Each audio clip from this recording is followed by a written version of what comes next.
जुनूने गज़ल, जुनूने गज़ल, गज़लों की है ये हलचल, गर गर सा दिल और दिमाग है बेकल, गर गर सा उर्दू ज़बान तेरे हम सदके, सुर और ताल के खिल रहे कवल, जुनूने गज़ल, जुनूने गज़ल, जुनूने गज़ल, जुनूने गज़ल।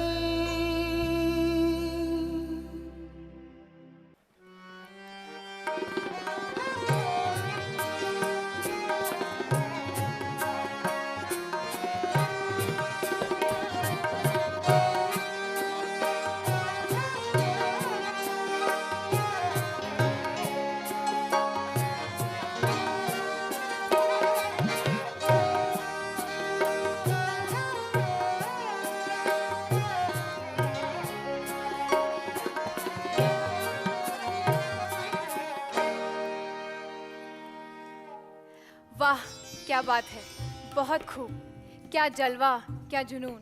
मैं आपकी मेज़बान हर्षिता गौर आपका इस प्रोग्राम में खैर मकदम करती हूँ और इस किस के साथ हम अपने दूसरे मरहले के दूसरे दौर में पहुँच गए हैं।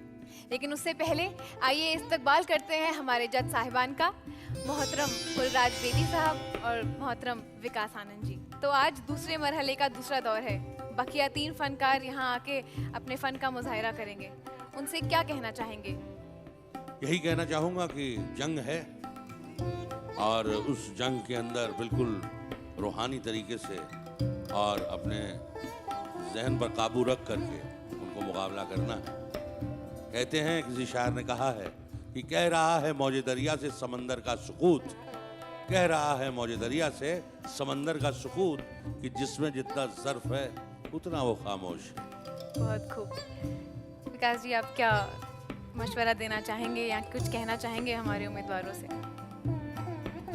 कहते हैं कि मंजिल अपने आप करीब नहीं आती, कामयाबी अपने आप करीब नहीं आती। कामयाबी हासिल करने के लिए आपको आगे बढ़ना पड़ेगा। बहुत खूब। चलिए इसी के साथ आगाज करते हैं इस किस्त का। आप तो हमारी रिवायत से बखूबी वाकिफ हैं। हम हर किस्त किसी शायर के नाम मंसूब करते हैं। तो आज की हमारी ये किस्त जिस शायर के नाम मंसूब है, जी हाँ, मैं बात कर रही हूँ मिर्ज़ा दाग देलवी की। आइए एक नज़र डालते हैं उनकी हालात ज़िंदगी। दाग 25 मई 1831 को दिल्ली में पैदा हुए। अभी 6 साल ही के थे कि उनके वालिद नवाब शमसुद्दीन खां का इंतकाल हो गया। आपकी वालिदा ने बहादुर शाह जफर के बेटे मिर्जा फखरू से शादी कर ली। इस तरह दाग कलए मोहल्ला में पारियाब हुए। उनकी परवरिश वहीं हुई। बहादुर शाह जफर और मिर्जा फखरू दोनों ज़ौक़ के शागिर्द थे, लिहाजा दाग को भी ज़ौक़ से फैज़ हासिल करने का मौका मिल गया। दाग की ज़बान बनाने और संवारने में यकीनन ज़ौक़ का बड़ा हिस्सा था। गदर के बाद रामपुर पहुँचे, जहाँ नवाब कल्बे अली खां ने दाग की कदरदानी फरमाई और बाकायदा मुलाजमत देकर अपनी मुसाहिबत में रखा। इकबाल, जिगर मुरादाबादी जैसे बड़े शायर दाग के शागिर्दों में शामिल थे। सन 1905 में फालिज की वजह से हैदराबाद में वफात पाई। तो आपने देखा उनकी हालात ज़िंदगी और उनकी शख्सियत के बारे में। अब मैं बुलाना चाहूँगी हमारे मेहमान फनकार जनाब हर्ष व्यास को कि वो आएं और उन्हें खराज अकीदत पेश करें। वो जो हम में तुम में करार था, वो जो हम में तुम में करार था, तुम्हें याद हो कि न याद हो, वो जो हम में तुम में करार था, तुम्हें याद हो कि न याद हो, वही आने वादा निवाह का वही आने वादा निभाह का। तुम्हें याद हो कि न याद हो वो जो हम तुम में करार था।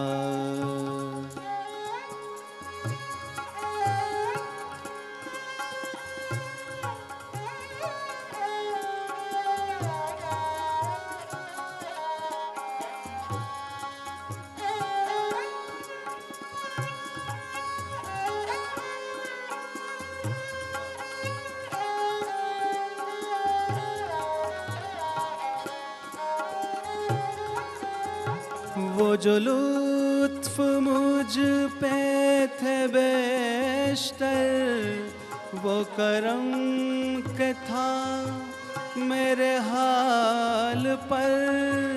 वो जो लुत्फ मुझ पे थे बेशतर, वो करम के था मेरे हाल पर।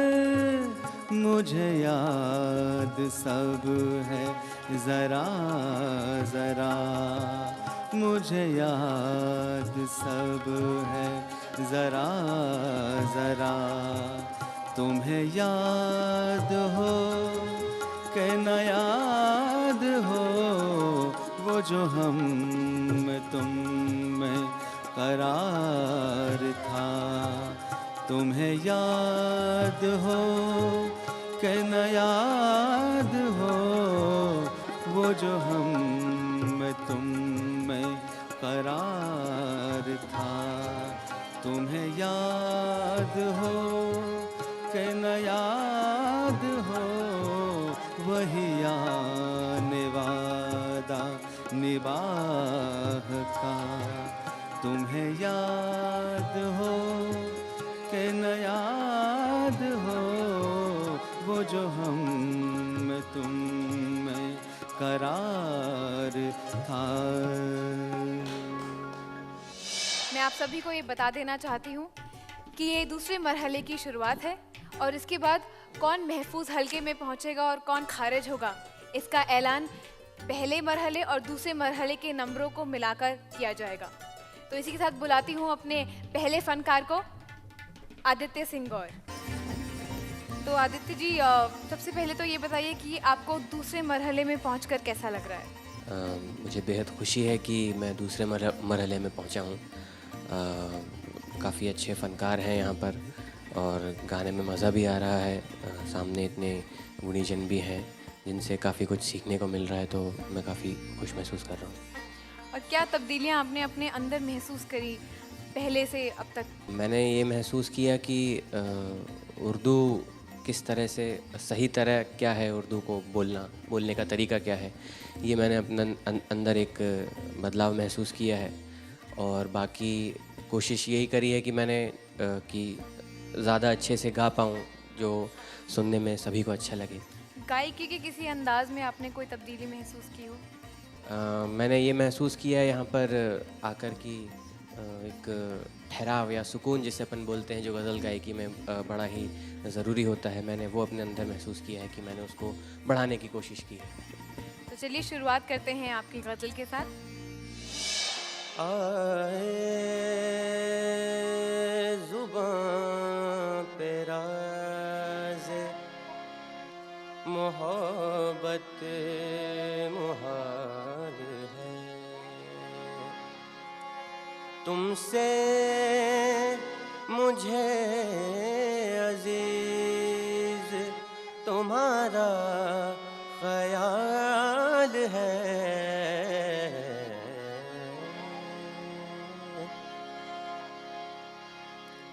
यार की कोई खबर लाता नहीं, यार की कोई खबर लाता नहीं, दम लबों पर है निकल जाता नहीं,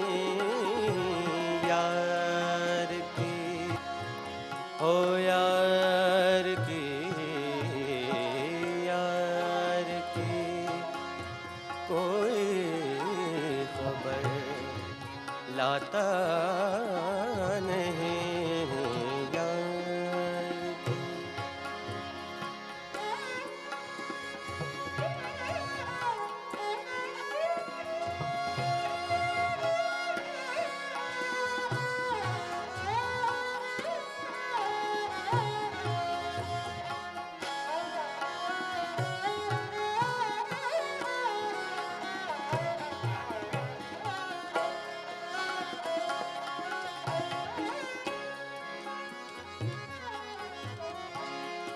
दिल गया ताकत गई सब कुछ गया।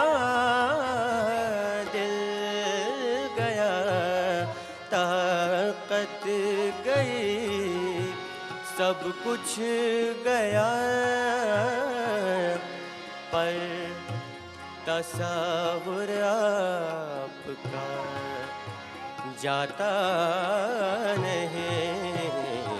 पर तस्वुर आपका जाता नहीं।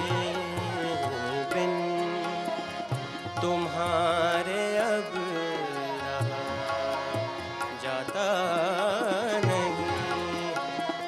दम लबों पर है निकल जाता नहीं। यार की कोई खबर लाता नहीं। यार की कोई खबर लाता नहीं। दम लबों पर है निकल जाता नहीं।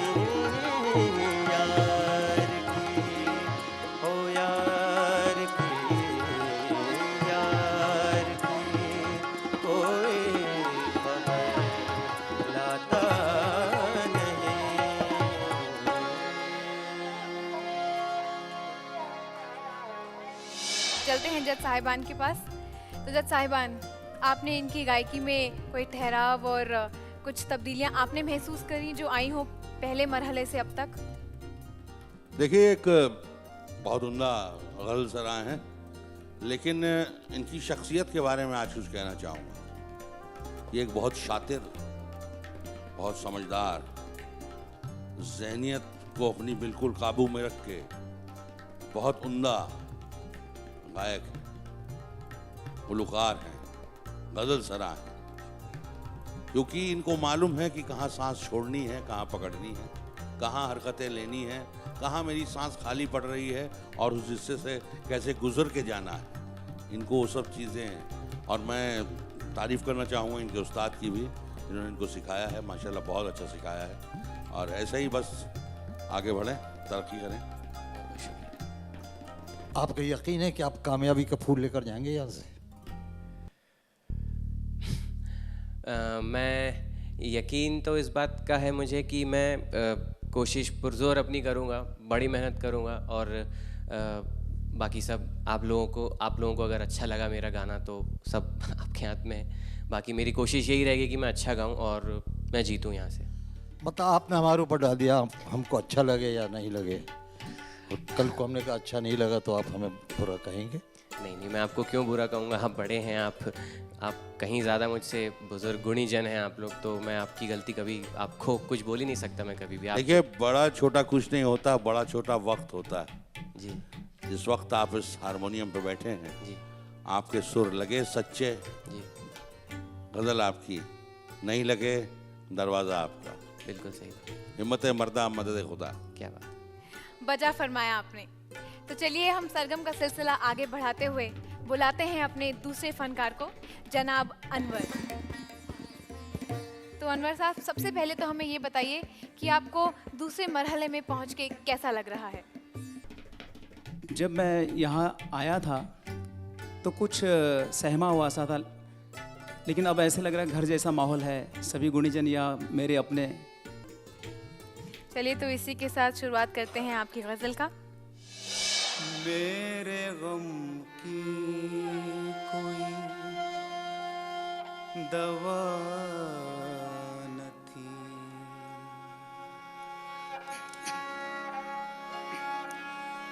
मेरे गम की कोई दवा न थी, मेरे गम की कोई दवा न थी, तेरे आने की भी सदा न थी, तेरे आने की भी सदा न थी, मेरे गम की कोई दवा न थी, मेरे गम की कोई दवा न थी।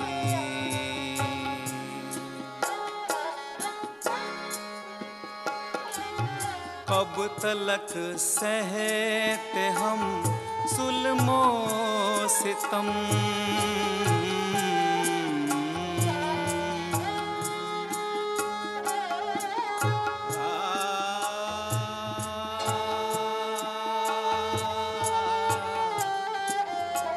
इस ज़माने की इम्तिहान थी, तेरे आने की भी सदा न थी, तेरे आने की भी सदा न थी, मेरे गम की कोई दवा न थी, मेरे गम की कोई दवा न थी, मेरे गम की, मेरे गम की, मेरे गम की।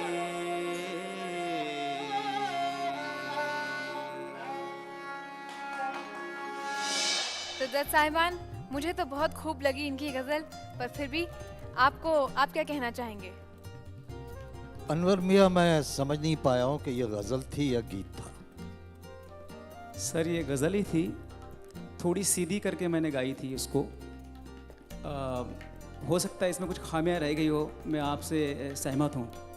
नहीं, खामियों की बात नहीं कर रहा हूँ मैं, गज़ल और गीत की बात कर रहा हूँ। मुझे तो ऐसा लगा जैसे गीत था। जैसी मुझे कंपोजिशन आई मेरे पास में, मैंने उसको निभाने की कोशिश की थी और वैसे मैं निभा पाया। अच्छा, एक बात बताइए, आपने कभी किसी से इश्क किया है? सर वो अभी मकाम तो आया नहीं है ऐसे कभी। आपको गज़ल के बारे में मालूम है? हाँ, गज़ल मुझे बहुत प्यारी लगती है, सुनता भी हूँ कुछ, और बहुत मज़ा है, सुकून है गज़ल में। उसके लिए आपको इश्क करना पड़ेगा, कोशिश करेंगे सर। क्योंकि आपके जो अंदाज है वो इश्की अंदाज नहीं है। मुझे ऐसा लगा कि आप आवाज़ कहीं जा रही है, आपका दिमाग कहीं और है, और बड़े मुरझाए हुए अंदाज में आप इस गज़ल को या गीत को पेश कर रहे थे। क्यों? शायद सर उसकी सिचुएशन ऐसी थी कि उसमें थोड़ा सैडनेस था, उसके हिसाब से मैंने कोशिश की, लेकिन मैं आपकी बात से सहमत रहूँगा। नहीं अनवर साहब, आप कोशिश कर रहे हैं, मैं देखा। जैसा मैंने आपको ताल के बारे में कहा, तो आज आप पूरी अपनी गज़ल के दरमियान गिनते रहे, वो बहुत अच्छा है, और आपकी कोशिश आज कामयाब भी हुई। बस जो साहब ने कहा उस पर ज़्यादा ध्यान मत दीजिएगा, दूसरी तरफ एक पहलू पर ध्यान दीजिए कि अपनी गज़लों के अंदर थोड़ी सी ताजगी लाइए। मैं ज़रूर पूरी कोशिश करूँगा सर, शुक्रिया। तो अब अपनी आवाज़ का जादू बिखेरने आ रही हैं हमारी तीसरी फनकारा अनन्या बसु।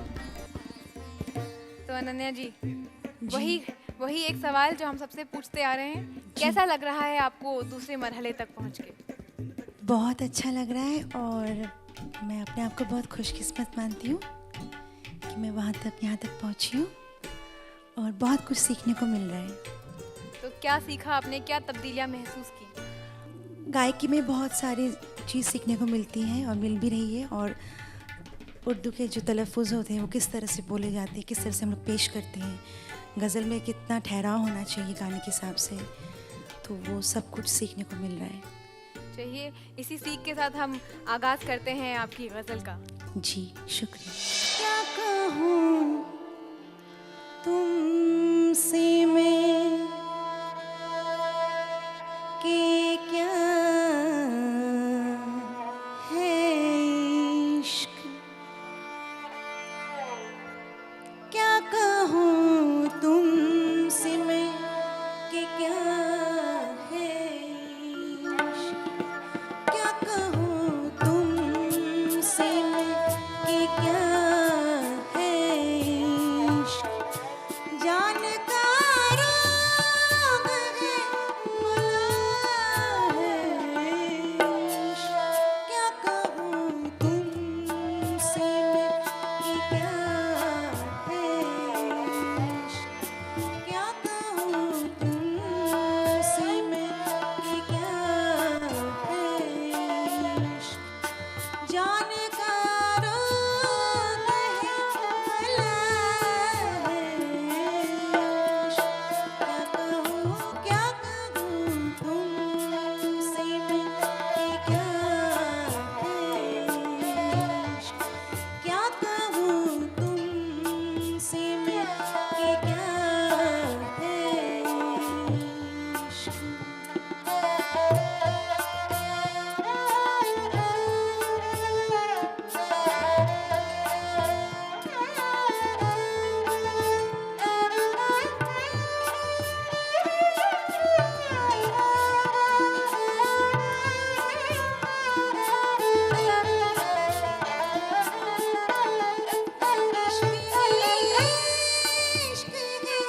जहाँ देखो, इश्क है जहाँ देखो, सारे आलम में भर रहा है, सारे आलम में भर रहा है इश्क, जानकार रोग है मला है इश्क, क्या कहूँ तुमसे मैं कि क्या है इश्क, क्या कहूँ तुमसे मैं कि क्या है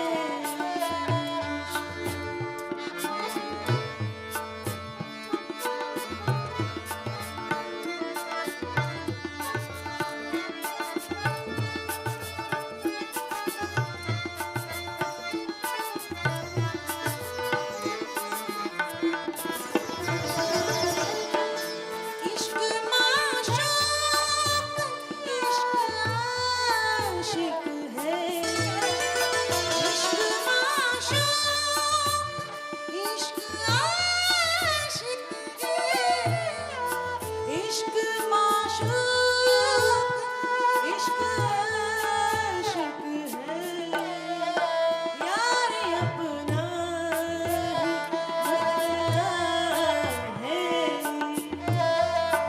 यार अपना मुखला है इश्क, जानकार रोग है मला है इश्क, क्या कहूँ तुमसे मैं कि क्या है इश्क, जानकार रोग है मला है इश्क, क्या कहूँ तुमसे मैं कि क्या है इश्क, क्या कहूँ तुमसे मैं कि क्या